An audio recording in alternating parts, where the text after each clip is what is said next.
ಎಲ್ಲರಿಗೂ ನಮಸ್ಕಾರ. ಇವತ್ತು ಸಂಜೆ ಸ್ಕೂಲಿಂದ ಬಂದಮೇಲೆ ನಮ್ಮತ್ತೆ ಏನಾದರೂ ತಿನ್ನೋದಕ್ಕೆ ತಿಂಡಿ ಏನಾದರೂ ಮಾಡಿಡಮ್ಮ ಅಂತ ಹೇಳಿದರು. ಹಾಗಾಗಿ ಅವಲಕ್ಕಿ ಮಿಕ್ಸ್ಚರ್ ಮಾಡೋಣ ಅಂತೇಳಿ ಎಲ್ಲ ರೆಡಿ ಮಾಡಿ ಇಟ್ಕೊಂಡಿದ್ದೀನಿ.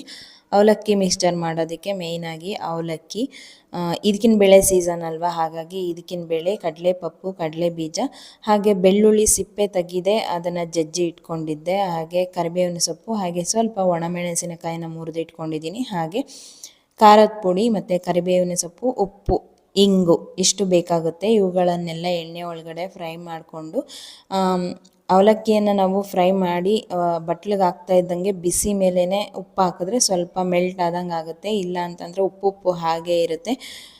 ಖಾರದ ಪುಡಿ ಎಲ್ಲ ಹಾಕಿ ಮಿಕ್ಸ್ ಮಾಡಿಕೊಟ್ರೆ, ಎಲ್ಲನೂ ಅಷ್ಟೇ ನಾನು ಈ ರೀತಿ ಮೆಸ್ಸಲ್ಲಿ ಮಾಡಿದ್ದೀನಲ್ಲ, ಆ ರೀತಿ ಮಾಡಿಕೊಂಡ್ರೆ ಯಾವುದೇ ರೀತಿ ಅದು ಏನು ಸೀದೋಗೋದಿಲ್ಲ.